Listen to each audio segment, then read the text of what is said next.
Hello, Lobo fans, and welcome into another edition of your Lobo Coaches Show, presented by Green Summit Landscape Management. I'm your host, Robert Portnoy, with the head football coach at the University of New Mexico, Jason Eck. The 9-3 Lobos, after a win over San Diego State in the season finale. Coach Eck, what a win for your program.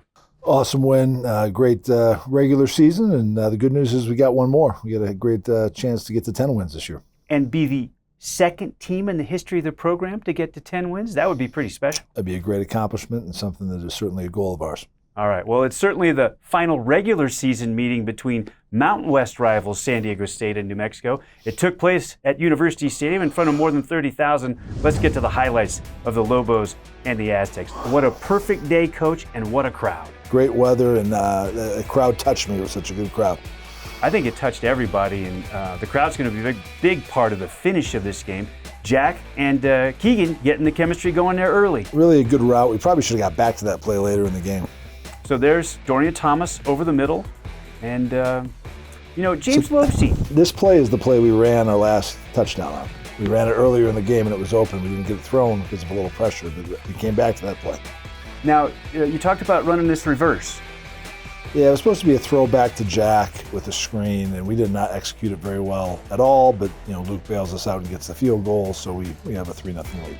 What a year for Luke this week. Still just one missed place kick the whole year. No, I think he deserves some all-conference honors. How about your defense here early in this game, Coach? They were great throughout, and this was a huge stop on third down. What a hit by Frankie Edwards. I know he got nicked up later in the game, but he's been terrific from the corner spot. Playing well. Here we get a little holding penalty. I think we got fooled on a double move and took a holding penalty. And probably a good idea in that situation, yes? Don't want to give up a touchdown? Yeah, we'd like to play it better so we don't have to do that, but not the worst play you could have there.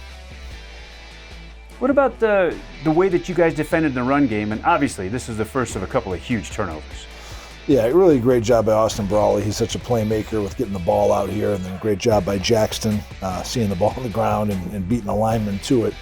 So this is huge to create the turnovers. We got to be a little better against stopping the run. That's a very good running offense, and I thought that there were times where they hurt us running the ball. You could see Jackson diving ahead of that lineman for San Diego State to get to that football. And you guys continue to do work on offense here early. Yeah, we're moving it well. Keegan on the last one, I heard, I believe that was Sean Miller on the spot route, and then fourth down, really good run by James. They switched slanted to the tight ends, and he brought it out the back door, and awesome to see. Great finish there by our left tackle, Malik Alian, to spring it. That's really impressive to have the vision to see that out of the corner of your eye. You've got the helmet on, you're trying to pick up the first down. Wait a minute, it's open on the outside. Yeah, what a great run. Now here we had a missed opportunity. We almost had a pick six going the other way. We got to finish that. Tavian played well overall, though. Yeah, Tavian, terrific game, and I think another guy who should get some consideration for all conference honors at the end of the year. This was a nice hit on the quarterback by Jackson, and the guy had it, and John really played through his hands and knocked it out. So nice job there by Jackson and by John Johnson. You can see it really here. Well, he plays through the guy's hands to rip it out. So if you can't get to it initially, it's just go for the rip, and terrific job. You talked about defending their run game. This is one of their big downhill runs. Yeah, this is the back, I think, who came from here. He had a nice hit against us. I think that O-line was good. They were a very good O-line and played very well against us, I thought. Christian Washington, you're talking about. How about the play of their quarterback, Coach? I thought he did a nice job with his feet. This really hurt us. We got to do a better job when we have teams in second and long on the red zone. We got to keep them to third and long and not let them get back close. And then we didn't execute this blitz very well, and they were able to get in for a touchdown, pull it to 10-7. The quarterback run for them would end up being a big part of overtime as well. And it did feel like they started to get the momentum in this game here late in the second quarter. They certainly did. We ended up punting on a 4th and 1, backed up. They got a first down on a 4th and 1, backed up. Credit to them. And then, Ja Torres was not in terrible position. He's kind of tracking the ball too long. He's got to make sure he's running full speed to stay with the guy, and then he could have been in a better position. So lost just a little bit of ground looking for the football. Terrific scramble right there here late in the half. It looked like you guys might be able to get some points here. Yeah, we got to be a little bit better in our protection in these 2-minute situations. Took too many. I think we had 4 sacks in the 2-minute situations between the end of the first half and the end of the second half. So an area we got to be better at there. We got a break there with the penalty on them, the hands to the face, but we could not turn that into points here. And, I think 2 consecutive sacks here to end it, and we just decided to take it to the half at that point. So you look at the totals here at the end of the first half, very evenly matched teams, I think. And the message that you gave your team, Coach, at halftime, you told us about it post-game, and I thought it was so smart. Yeah, we had to reset because we had a lot of long faces at halftime. And I think a lot of guys were probably focused on the fact that we had a 10-0 lead, and then now we squander it and we're down. And, I didn't think we had a great look in our eye. And I had to reset the perspective. And I think when you reframe it to not that we lost the lead, but, hey, if you would have said in August this is where we'd be, I think everyone would have been pretty happy, and I love the way we came out in the third quarter. All right, we come back with second half highlights right after this timeout. The Lobo Coaches Show continues after this. We're back on your Lobo Coaches Show with the head football coach at New Mexico, Jason Eck. I'm Robert Portnoy. Coach Eck, it's time to get to the second half highlights of the Lobos and San Diego State. You're playing this game with the possible berth in the Mountain West Championship game on the line. Did you feel like your team felt any extra pressure because of that? Not really. I think we handled it well and responded well. We knew it was a big game, but that's what wins any game is what wins little games or big games. This was a nice run here by DeMond on a nice play design there by Coach Slice. So a big win for Bankston, and this proved to be a massive play call, Coach. Yeah, they misaligned on defense, and we took advantage of it. We had the fake quarterback sneak, fake tush push, and the sweep off of it, and DJ's fast. We got out in the open field. The goal initially was to see if you could get him to jump first, but you went ahead and ran it? We tried to draw him off sides. I was concerned when I saw what a good look it was that I was worried about us jumping off sides, and we were trying to draw them off sides, but players executed it perfectly. So great execution, big touchdown, Lobos back in front, but this blown coverage, Coach? Blown coverage, but this was really good coaching by Coach Nowinski. He texted me during the week and showed me, hey, sometimes they cover up their receivers and send them out for the routes. And I talked to the officials before the game about that. That's what they did on that play. Fabulous. So you guys alerted the officials, and the guy who was tight to the line was covered up by the outside receiver, and the play got called back. Yep. We just kept getting stops here. I thought this was a great response by Ja Torres. He's given up a touchdown earlier. Now they try a double move on him. They were trying to pick on the young freshman. But again, a great job of playing through the hands to break it up. He had been on the field for just a couple of plays when they hit the big touchdown, when he came on in place of Frankie Edwards there in the first half. But that play, big piece of forcing that field goal. Huge, huge. And now we're 17-17. This was a bang-bang play on the field. I was trying to work the officials. I thought it was PI on the field. I think when I watched it on tape, it was really, really close. And that safety they have, Dwayne McDougal, is a good player. He had a great break on it. And he's a player you know well, right, Coach? Yeah, was that with us at Idaho. We got to be better in protection here. We have some poor technique there, and we really struggled to move the ball here in the fourth quarter. Credit to their defense. And credit to your defense as well, Coach, because they really stood tall in the fourth. Great rush by Carhu with a lost yards play. This is poor execution by us. We're losing contained, giving them all day outside the pocket. We don't, we're not great in our coverage either. That was really a poorly executed play on defense by us. Gabe Lopez, good to have him back. My goodness. So excited to have the returning captain back. Big sack there for Lopez. Yeah, when they ran in here, I thought they might go for it, trying to get closer, but they punted it back to us. Now you're back on offense, just a little over 7.5 minutes remaining.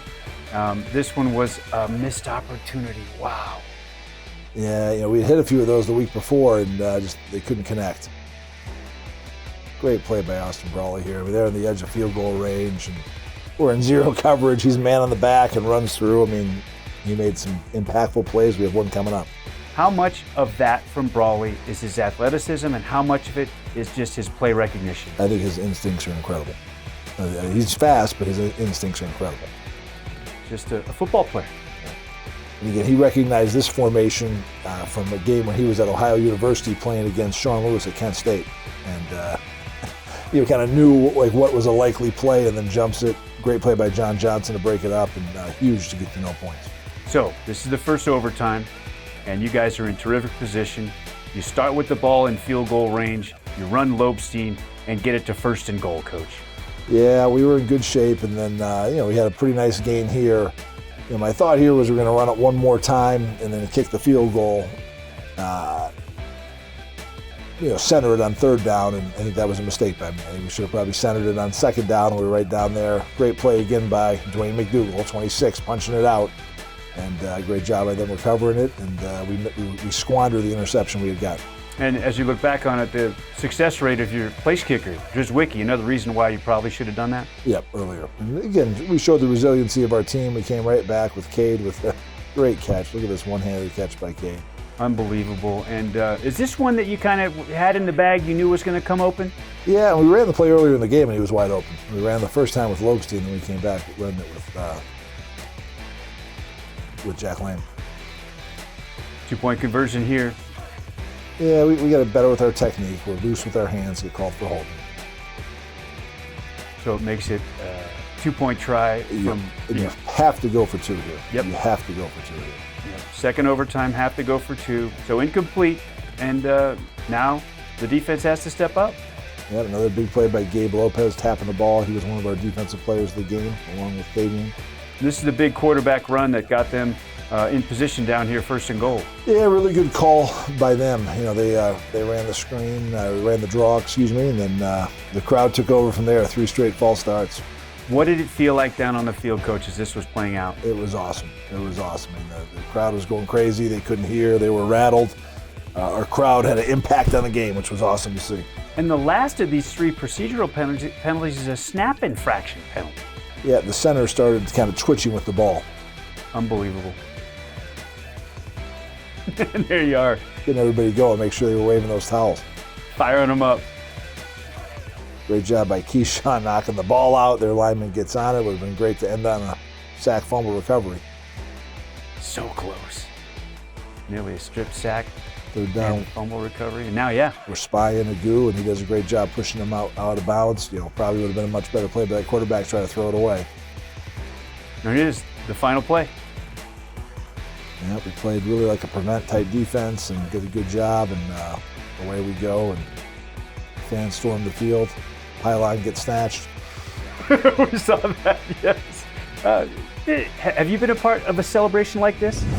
Yeah, a few, but this was as good as any of them. That one felt just as good as any. That was a pretty awesome celebration. Your first one as a head coach. Yep, that was excellent. All right. We come back on the other side. We talk with Lobo Athletic Director Fernando Lovo about the excitement of the Friday night win over San Diego State. And of course, we'll talk with Coach Eck in our final segment of the program. Stay with us. You're watching the Lobo Coaches Show.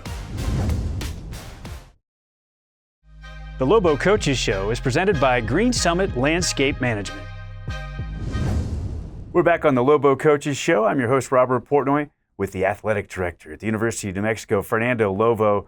Fern, it's great to be with you. Congratulations on what New Mexico football has done here in this 2025 season. Let's start with your emotions after the win over San Diego State. Everyone has seen the video of you running out onto the field, and you talked about your passion for college athletics and the Lobos. Yeah, no, I didn't expect someone to catch that on their phone, but I'm glad someone did because it was an emotional moment for me. I said it yesterday when we had our press conference. I pour my heart into everything that I do, and obviously the win was emotional, but I think what really got me is the fact that we saw that stadium packed out with Lobo fans and how much it meant, I felt like, to the community, and for us to be able to get that win in the manner that we got it in, the emotions just took over, and so we're just so proud, so happy. I'm so thankful and blessed to be part of it, and yeah, I'm glad someone got that because it'll live forever. So my wife's shown it to me about 100 times already. So. It is part of Lobo history. How about the fact that your new head coach, he's just 1 year in, now has a new contract? Congratulations. Yeah, it's awesome. It was really, really, a big moment for us, something that, we had a high sense of urgency to try to get done.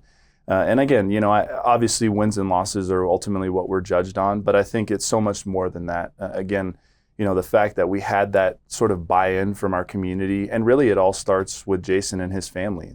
From the moment they got here, they've gone above and beyond to pour into this community, and then you couple the success with that we saw this year. I think it's just an incredible moment for us, and some consistency, some continuity in our program. This year was great. I think next year can be elite, and with his leadership and with the players we have on our team, I'm really excited about the future of Lobo football. What an incredible indicator of the commitment both from the university and from the coach. I think it's just awesome. So some wonderful news came down this week for Lobo football. Coach Eck is the Coach of the Year in the Mountain West, and his son Jackson is the Player of the Year on the defensive side in the Mountain West. That's unbelievable. Yeah, it's unbelievable. The father-son combination there is just such a cool story. I can only imagine how Jason must feel to have his son playing at that level and being such the leader that he is, and just a great person. And again, the good news keeps coming, and that's awesome. How cool is that for our department? Every year this year, it seemed, or every time this year, we were breaking a record. It was the first time since 1930, first time since 1997. I think this is our first Coach of the Year since 2002, and then our first Defensive Player of the Year since the 1980s. So again, we're really changing the narrative around this program. We're pushing it forward. A lot of excitement, but that father-son combination is pretty elite. So just so happy for them and proud that they were able to get that recognition. And they're back together for another year here in Albuquerque next season. Okay, under a minute left, but I thought this would be a really cool thing for you to talk about to finish, the future. Yeah. And you talked about it earlier this week, and plans for University Stadium and in the new Mountain West Conference and what it might look like for the Lobos. Yeah, it's exciting. Now's the time. We have to invest. We have to be bold. We have to be aspirational. And I've said it before, and I'll keep saying it. For us to get to where we want to go to as an athletic department, we have to have a healthy football program.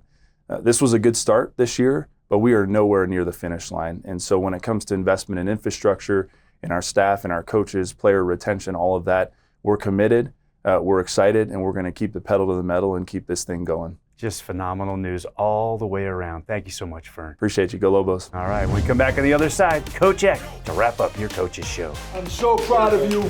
So happy for our seniors. What a legacy. Undefeated at home. Let's go. We're back to close out this edition of your Lobo Coaches Show with the head football coach at New Mexico, Jason Eck. I'm Robert Portnoy. We're presented by Green Summit Landscape Management. So, Coach Eck, a very unique situation. You've defeated San Diego State, and now you need Utah State to beat Boise State. And the game is up on the big screen, and you just decide, let's just go ahead and watch it. Yeah, they had an 11-point lead there in the second half, and I thought it would be another great moment of seeing Boise State lose and us clinching that home, not just going to the championship game, but having it at home. But credit to Boise State. They showed a lot of fight coming back and won the game. So they come back and win the game, and then there's a period of time where you're wondering, and you need to wait for results on Saturday. And the metrics, we know they didn't favor the Lobos, but you holding out a little hope, aren't you? Yeah, as the day went on, I was a little grumpy with my wife because every score that I was hoping to have happen, I was hoping that Michigan would upset Ohio State, no. I was hoping UCLA would upset USC, no. Even New Mexico State are in state rivals. Could they beat Middle Tennessee State? No. So not a lot of those games went the way we wanted to. Okay, so now you're preparing your team for a bowl game. It's the first one since 2016, and your team has a chance to do something that's only happened one time in Lobo football history, and that's win a 10th game. What an opportunity. A great opportunity, and we control our own destiny completely with that. And I also think it's been a long time since a Lobo team's been ranked, and we're getting close up in those rankings. So we got a great opportunity with this last game we got to take advantage of.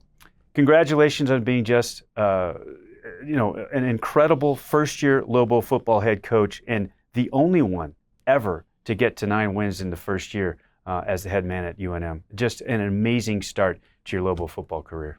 I appreciate it. Lobo football coach Jason Eck. That'll do it for us. We'll see you next time. Go Lobos.